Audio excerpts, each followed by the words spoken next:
Let us open our Bible in Psalm 131. Ating pumbuksan ang ating mga Biblia sa Salmo 131.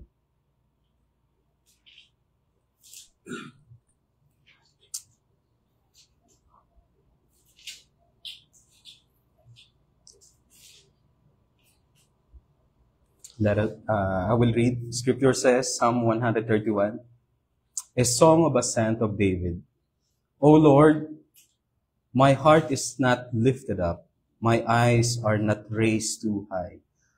I do not occupy myself with things too great and too marvelous for me. But I have come and quieted my soul like a weaned child with its mother. Like a weaned child is my soul within me. O Israel, hope in the Lord from this time forth and forevermore. Amen.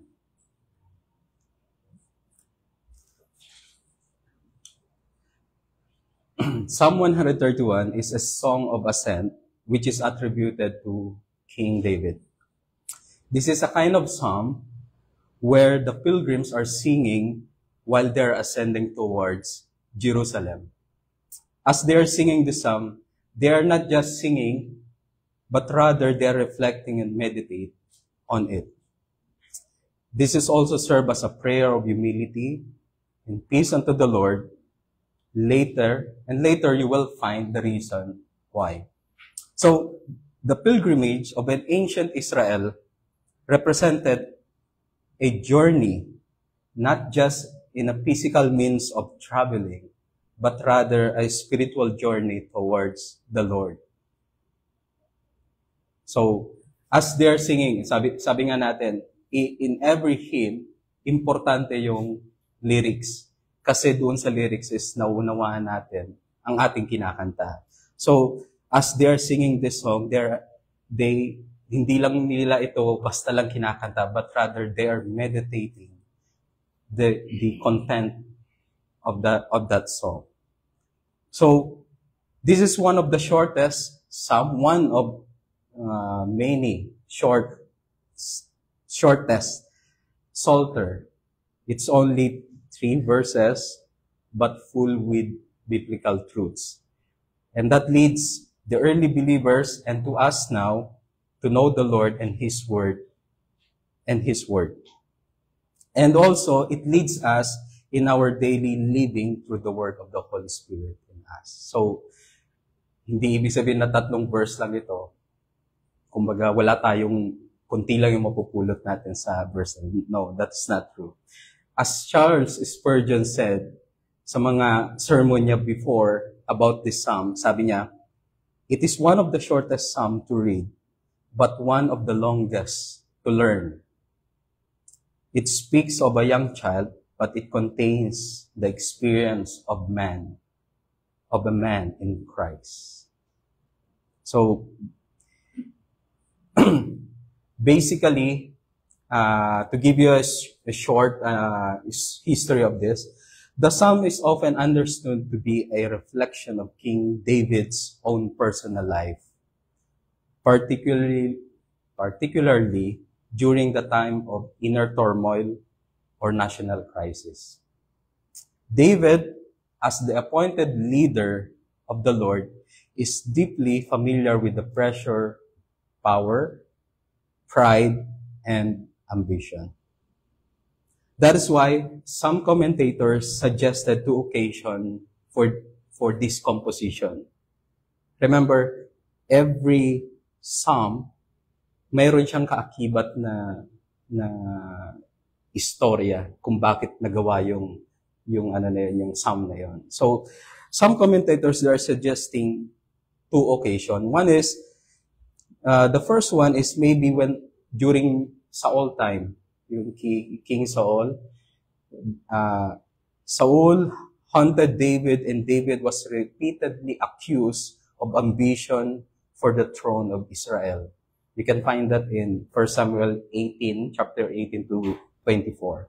And then the second one is when David, in response to his wife, Michal, when she accused him of being vulgar and undignified after he danced in the procession of bringing the Ark of the Covenant into the Jerusalem. So, yung part na yun, in that event, that David shows his being humble and humility towards the Lord and rejection of the arrogance, na yun yung kinainis naman ni Michal, yung asawa niya, is sinasabi nila na one of the occasion na nasulat niya itong part na ito na Psalm 131. But I think not on these events, not only on these events, the whole life of David, you will find the reflection of the goodness of the Lord our God. He learned to trust the Lord through very hard circumstances. And we know that there are so many examples. Like, for example, as a young boy, he stood ready to fight Goliath, and he recalled the time when he fought a lion and a bear, and the Lord delivered him from both beasts. After defeating Goliath, Saul became David's enemy for 10 years and pursuing him because of jealousy. As I mentioned earlier, but the hand of the Lord was with David. And after he became a king of Israel, he is still surrounded by the enemies within the family and out kingdom scope of his life. But David trusted the Lord with past, present, and future event. I think yun yung composition na yun sa lahat ng parte ng buhay niya. Nakita niya ang Diyos. Kaya niya sinulat ang Psalm 131 na ito.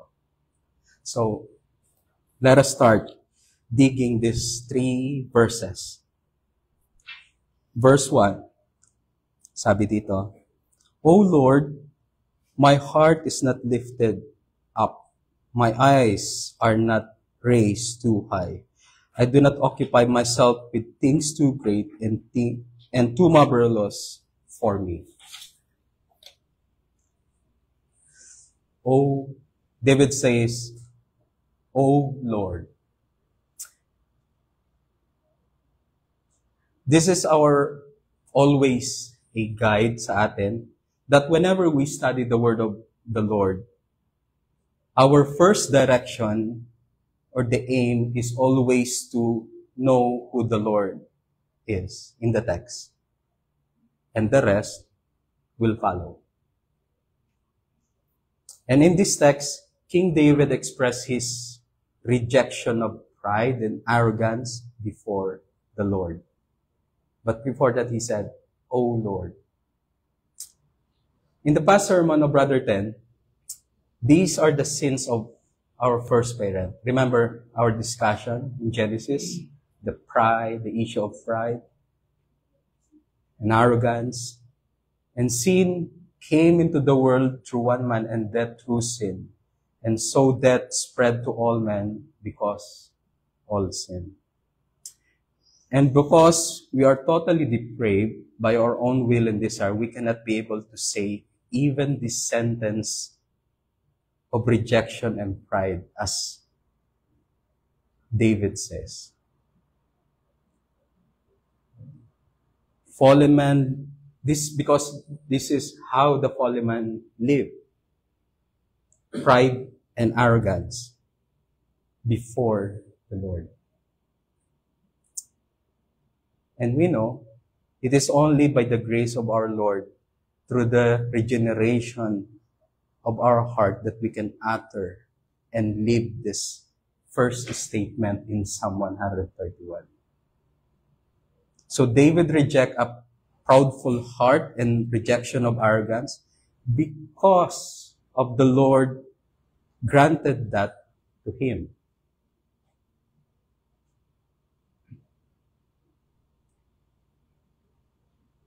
The Lord regenerate his heart, and the favor of the Lord is upon him. So, let me read Psalm 13, first Psalm 13.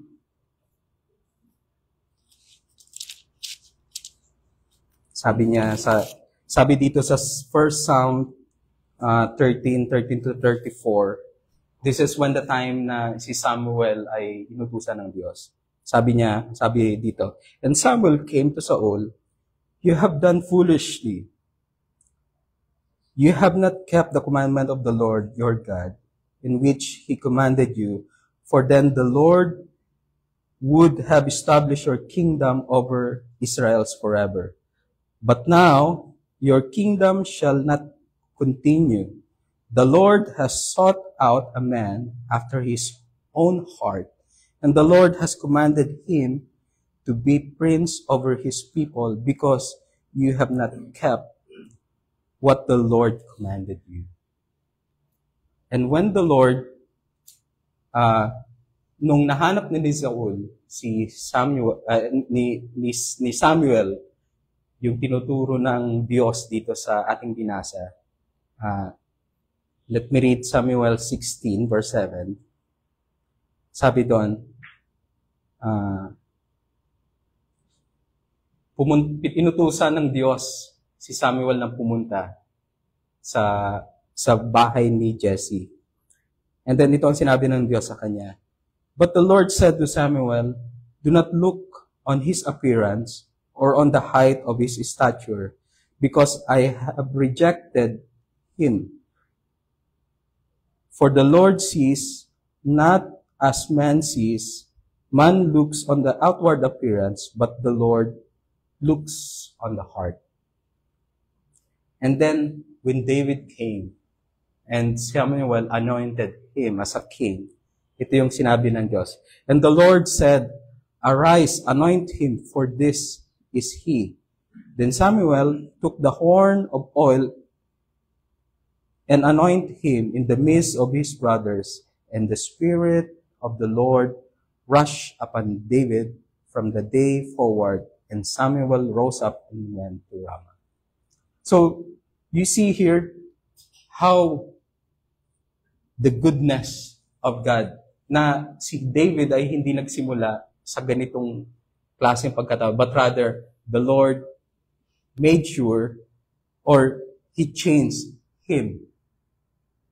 He regenerated his heart. He do something for him. Kaya, itong part na ito cannot be uttered by anyone else. It's only by someone na na-regenerate ng ating Diyos.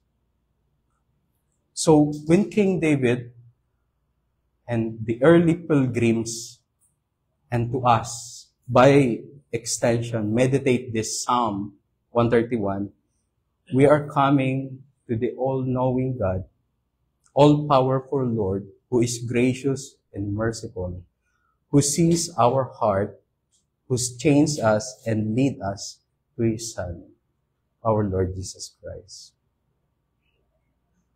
So when he said, "O Lord," this is an acknowledgement of David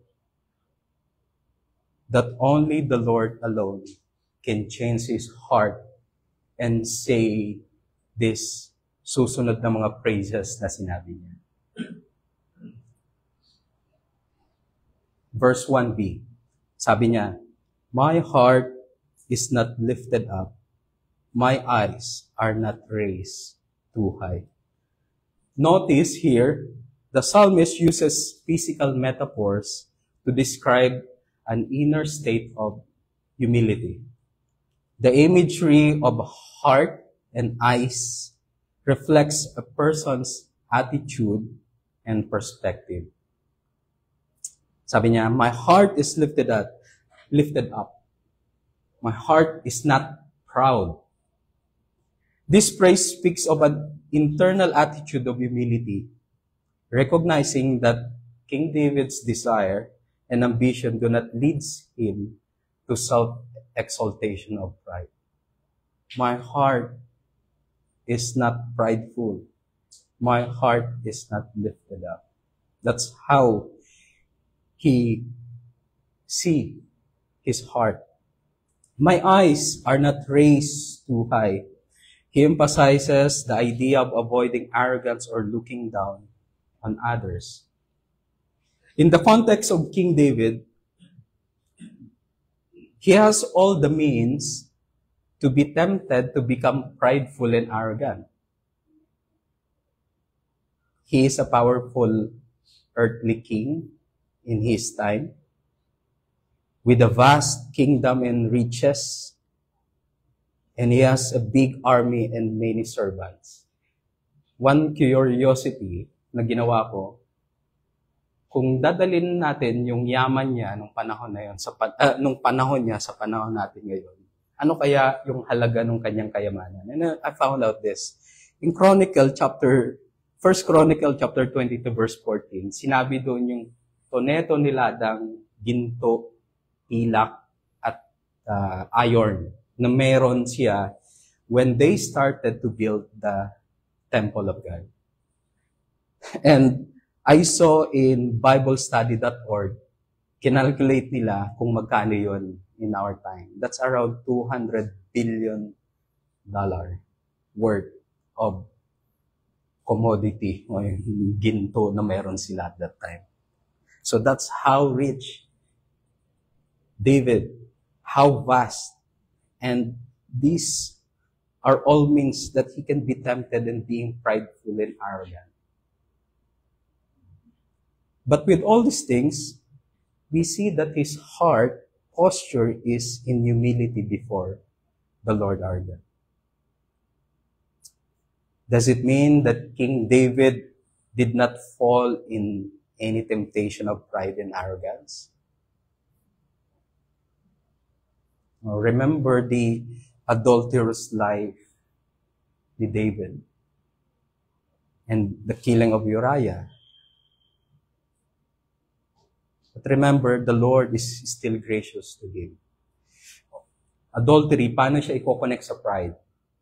Adultery is a cause of pride.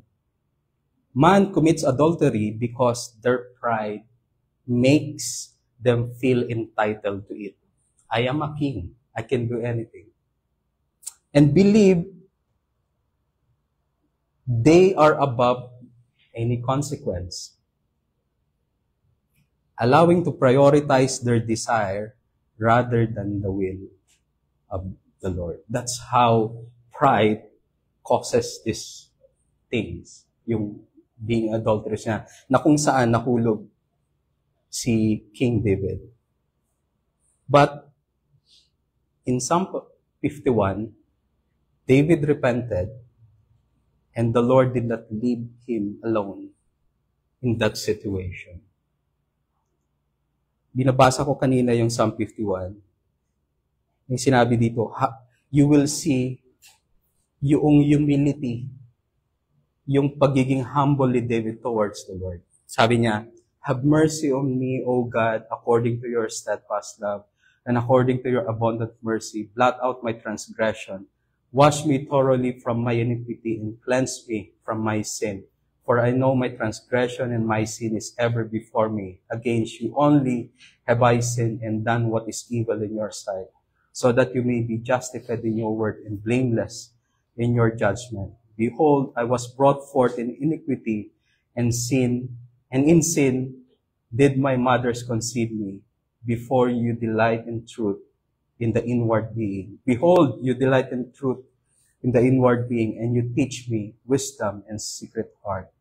Purge me with hyssop, and I shall be clean. Wash me, and I shall be withered, whiter than snow. Let me hear your joy and gladness. Let the bones that you have broken rejoice. Hide your face from my sin, and blot out my iniquities. Create in me clean heart, O God, and renew right spirit within me. You see? We'll see here how yung pagiging humility, but above all else, we see the Lord our God here who is forgiving.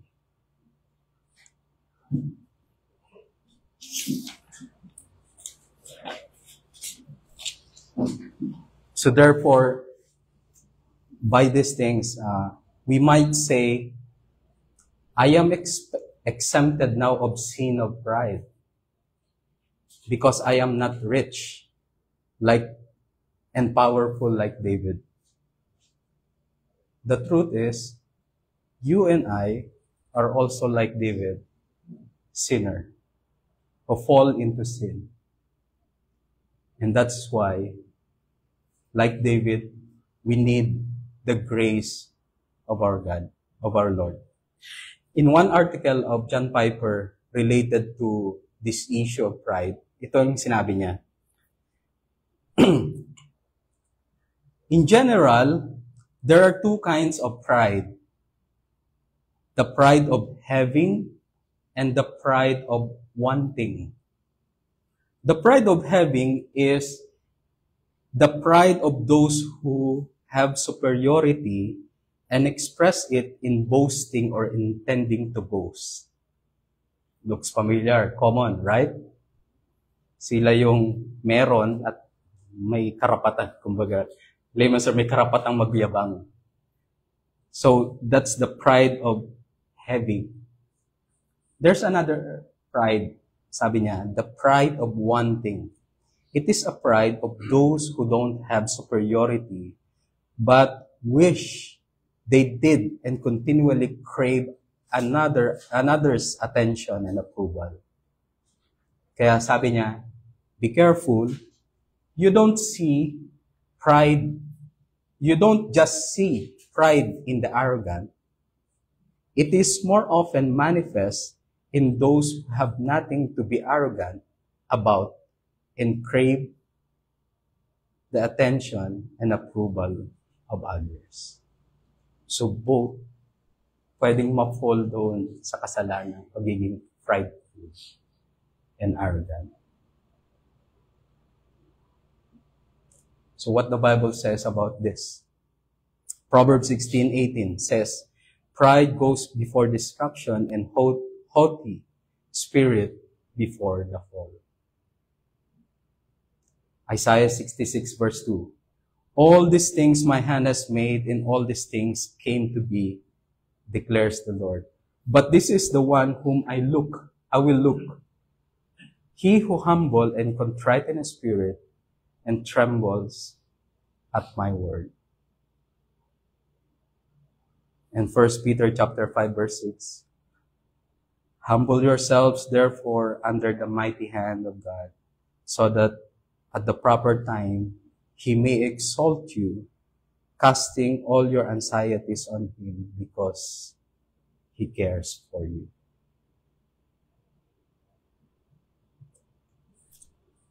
Let's go to verse 1c.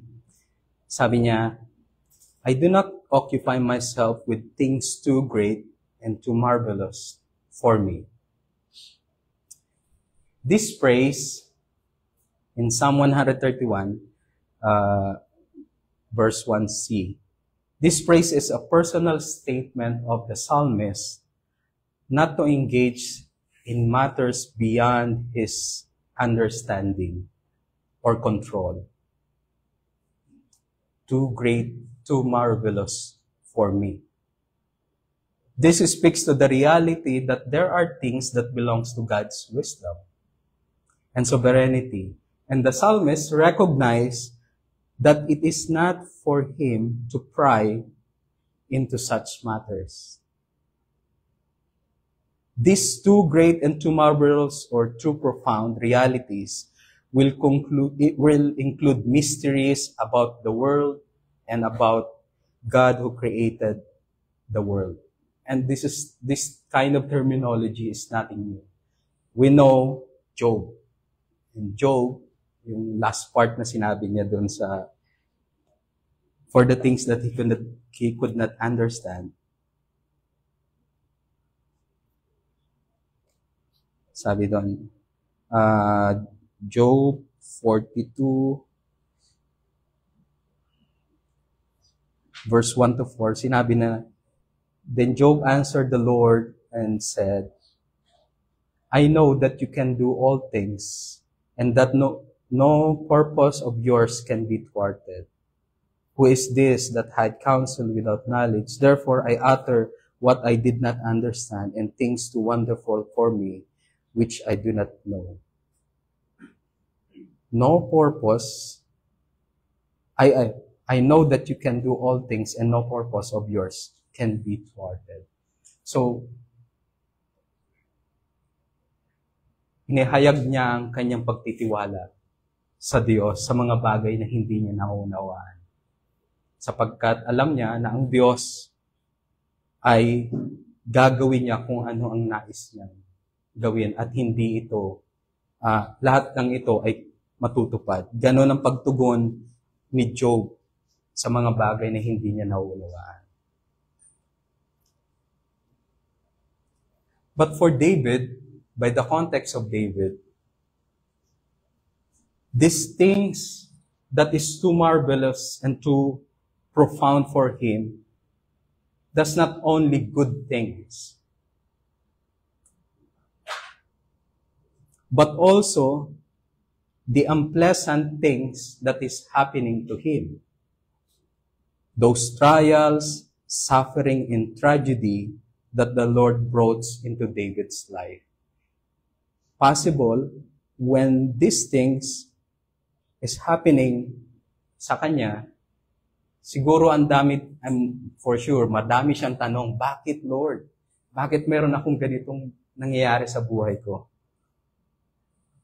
Kaya tama yung sinabi ng ilang commentators that they are seeing this verse 1c as an allusion to some difficult and painful trial David was experiencing.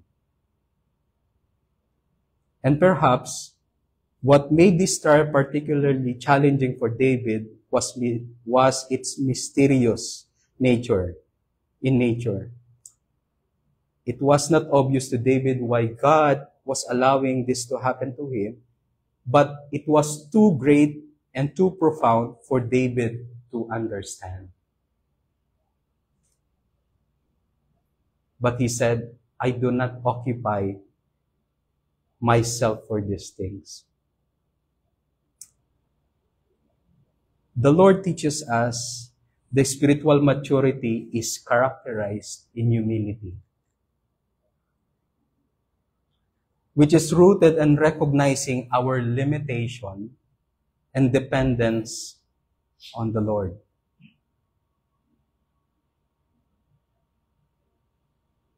This reminds us that we do not have to carry the weight of trying to control everything sa buhay natin.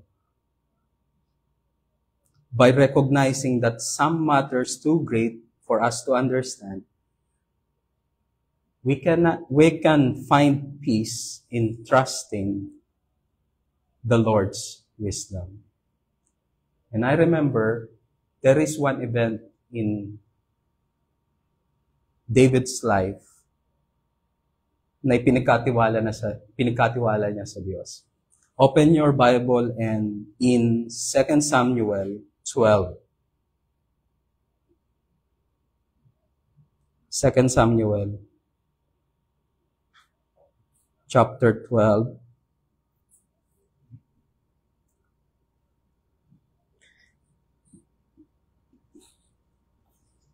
Ito yung time na namatay yung anak ni David doon sa asawa ni Uriah.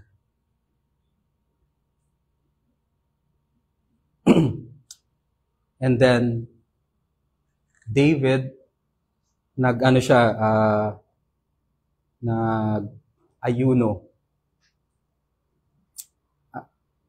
Hanggat yung nalaman niya after a while na yung kanyang anak ay namatay.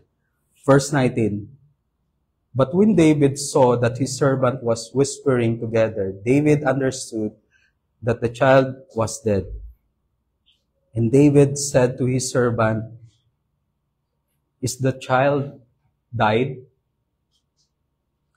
They said, He is dead.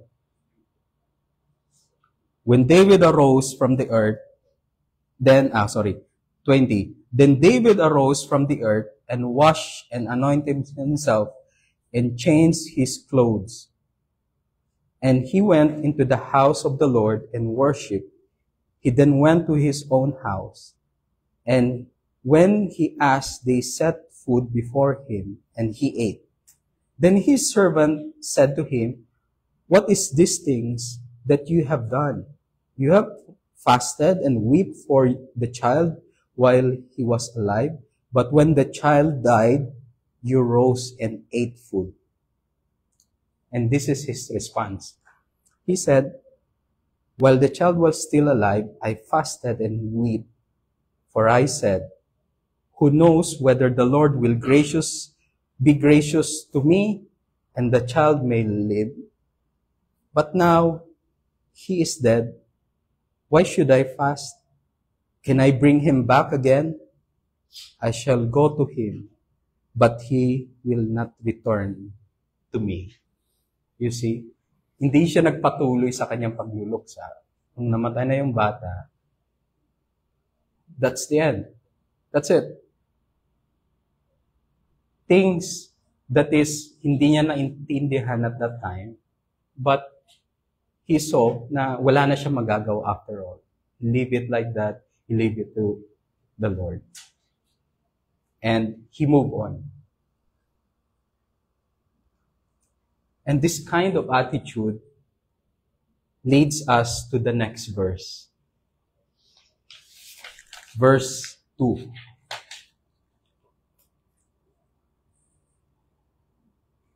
"But I have come and quieted my soul like a weaned child with its mother. Like a weaned child is my soul within me." The psalmist continues in the second verse with a compelling reflection of a true contentment in the Lord's presence. He uses poetic imagery of weaned child with its mother. And what does it mean, a weaned child? Siguro narinig ko itong word na ito 2009. In-exhort ito actually ni Brad Ten, itong part na ito, yung weaned child na ito. And naalala ko yung meaning ng weaned child. Tiningnan ko sa Tagalog,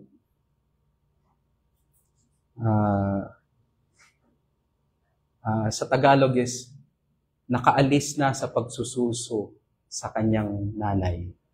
Isang bata na nakaalis na sa pagsususo sa kanyang nanay.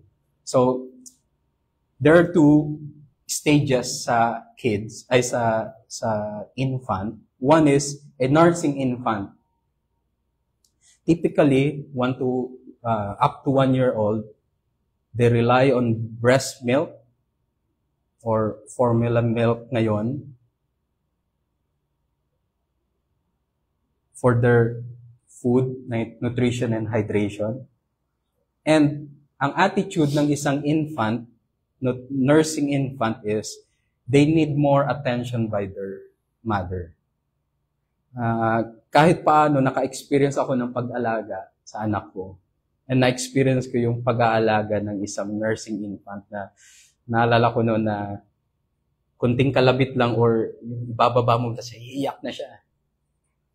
And then yung time ng pagdede niya is paiba-iba. Nagbabago siya. May mga stages na mayroong pagbabago. So, gutom na gutom, tapos maya-maya, gutom na naman. So, that's the typical yung attitude ng isang nursing infant. But a weaned child is the one who transitioned to a solid food alongside with their breast milk formula. A weaned child is no longer anxious, hard to please, and easily agitated. But rather, he has become now calm and quiet. So, yun yung difference ng dalawa in an nursing infant and a weaned child. Transitioning yung weaned child. And then, mayroon na siyang attitude na calm and quieted. Iiwan mo lang siya dyan, okay na. With his mother, hindi na siya katulad dati na grabe. For sure, na nakita ninyo yan sa inyong mga anak. So the word wean here implies a process, a journey from dependence and neediness to quiet contentment. True contentment comes from trusting the Lord rather than in circumstances. And we saw that in the life of David. Note, hindi ibig sabihin yung part na ito, I have come and quieted my soul. It doesn't mean that David is the source of his calmness and being content. The Lord is like the mother there, who is the source of his peace, calmness, and contentment in life. King David could have been consumed with worries about kingdoms, battles, or political pressures, but David, through the work of the Lord on him, he learned to quiet his soul. He learned to be contented. Like a weaned child with its mother. No more anxious, hindi na siya easily to be agitated, but rather he is calm and quieted in the presence of the Lord.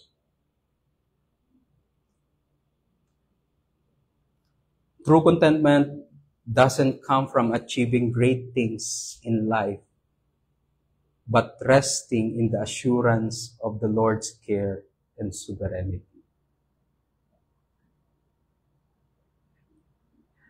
Actually, naisip ko lang ngayon, every time na nag-uusap kami ng asawa ko about ipon, yung mga ganito, ganyan, yung mga savings, ang isa sa mga paalala ko sa sarili ko personally and to my wife is, this should not be the source of your peace of mind.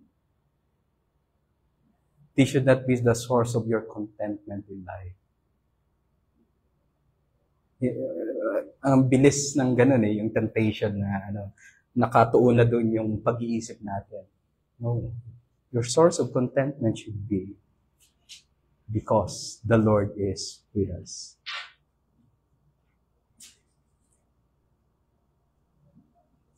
And we saw this kind of attitude not only in itong part na ito, but rather even in some psalm or prayers na sinulat ni David. Sabi niya sa Psalm 27, 1-3, sabi niya doon, "The Lord is my light and my salvation. Whom shall I fear? The Lord is my stronghold, is the stronghold of my life. Of whom shall I be afraid? When evildoers assails me to eat up my flesh, and my adversaries and foes, it is they who stumble and fall. Though an army encamps against me, my heart shall not fear. Though was arise against me, yet I will be confident."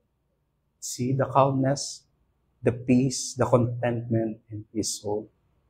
It's because the Lord is with him. Many times, kami ni Brother Ten, we're talking about family issues, problems, difficulties. And in that conversation na aming pinag-uusapan minsan, I learned these things as practical things na natutunan ko during our conversation. Apart from praying, of course, you should pray to the Lord whenever yung mga times na mayroon trouble sa family or mga pagkakataon na mga difficulties. But 4 things that I learned that I want to share also. Number 1 is learn to identify if the problem is controllable or not. Sinasegregate. Natutunan ko yan. Pag may mga problema kami, sisegregate ko yan. Ito ba yung problema na kaya kong gawan ng paraan sa sarili? sa sarili ko, or isegregate ko dapat din yung mga problema na hindi ko kayang i-control. That's one that I natutunan ko. And then number 2, deal first those problems that you can solve. Of course, it is by the grace of God giving you wisdom on how to handle difficult situation. So, deal first with those problems that you can solve.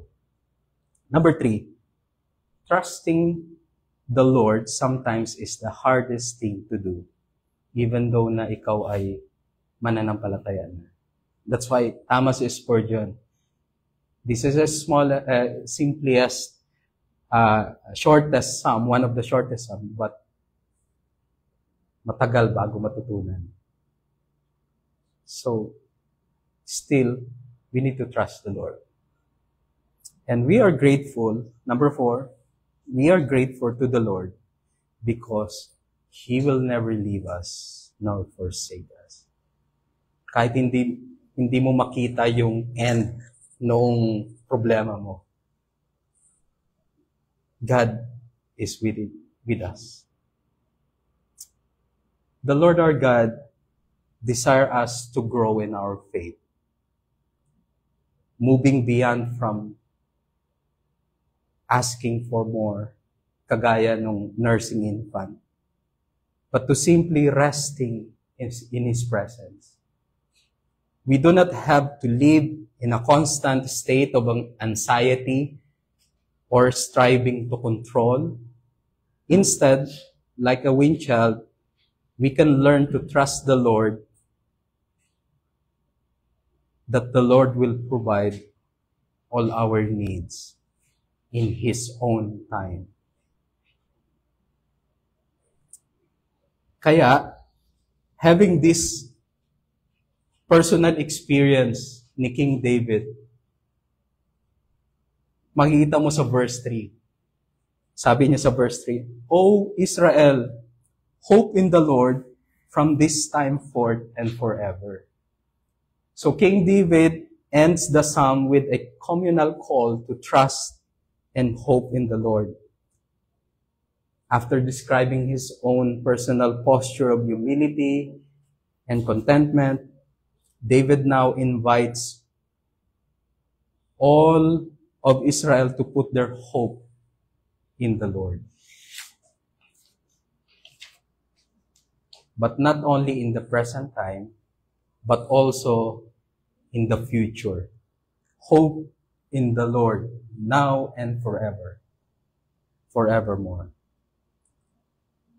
This reminds us also that the hope in the Lord is not just for troubled times, but it's meant to be a constant practice both now and forever.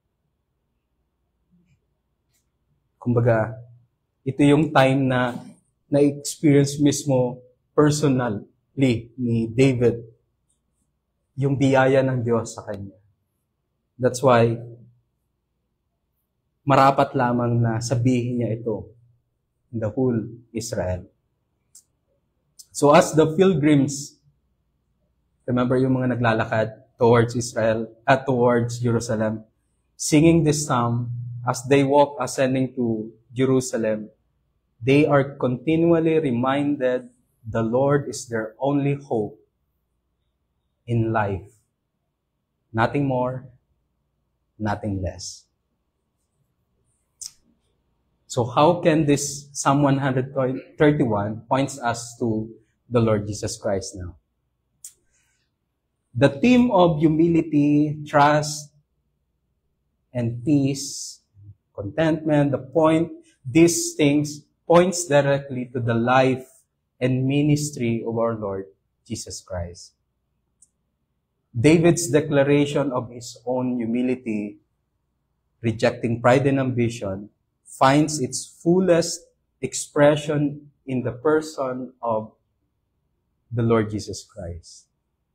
The Lord Jesus Christ, as the Son of God, demonstrates His perfect humility through His life, particularly in his submission to the will of the Father, even unto death.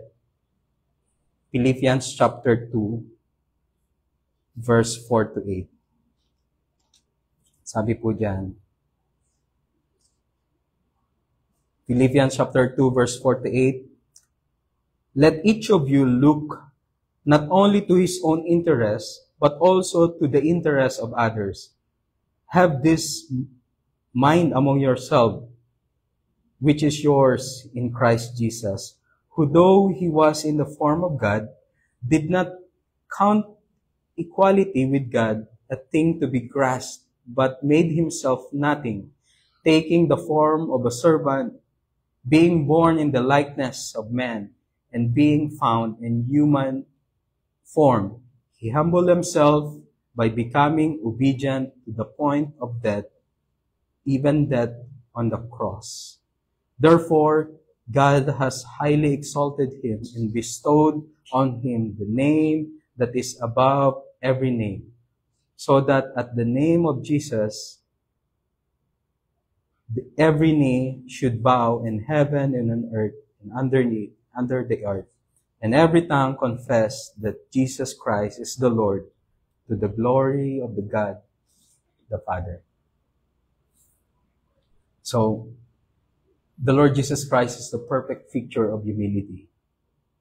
Number 2, the Lord Jesus Christ is the ultimate fulfillment of the hope that the psalmist is referring to. He is that hope. Hope in the Lord. Hope in the Lord Jesus Christ. In the New Testament, sinabi po sa 1 Timothy chapter 1, Paul says, an apostle of Christ Jesus by command of God, our Savior, and Christ Jesus, our hope. He is our hope. The life and death and resurrection of the Lord Jesus Christ provide us the foundation for our trust in the triune God. When his disciple was troubled, dahil alam nila kung anong mangyayari na sa ating Panginoon Jesus, sinasabi niya na mangyayari sa kanya sa John chapter 14. The Lord Jesus Christ encouraged them, do not let your heart be troubled. You believe in God, believe also in me. The Lord Jesus Christ calls us to put our hope in him, just as the psalmist calls Israel to hope in the Lord. And lastly,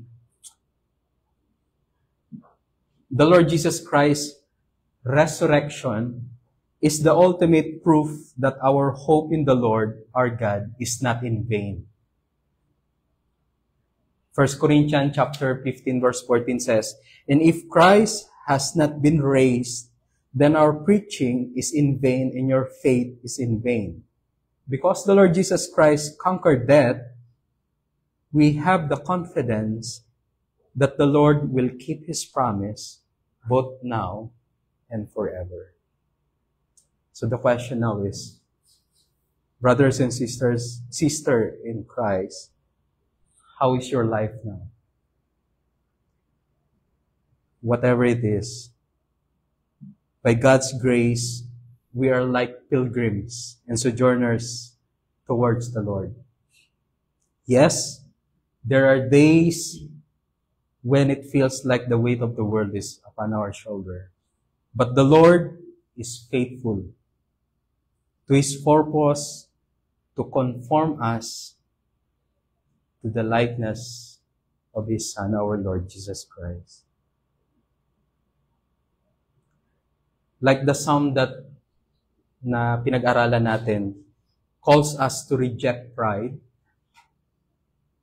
reject arrogance, but find contentment in the Lord and waits on the Lord with hope. This is a foundational truth will lead us to the place of peace and trust where we can rest in the assurance of God's sovereign love and provision through Christ our Lord. provision, both physical and spiritual on us. Let us pray. Ama naming banal, patuloy po kami nagpapasalamat sa inyo, sa inyong biyaya ng mga salita na pinagkaloob sa bawat isa sa amin. Tunay nga na kayo ay dakila sa lahat ng pagpala at patuloy niyong pinagkalooban kami ng biyaya na aming matutunan, makilala kayo at matutunan ang inyong mga salita. Nawa sa aming mga napag-aralan, tumimo ito sa aming puso't isipan at sa kapangyarihan ng Banal na Espiritu ay patuloy po kaming i-guide sa tamang pag-iisip, tamang pamumuhay. Hiling po namin ang inyong biyaya, umaasa sa inyong patuloy na pangunguna. As the scripture says, our hope is in you, alone, both now and forever. Amen.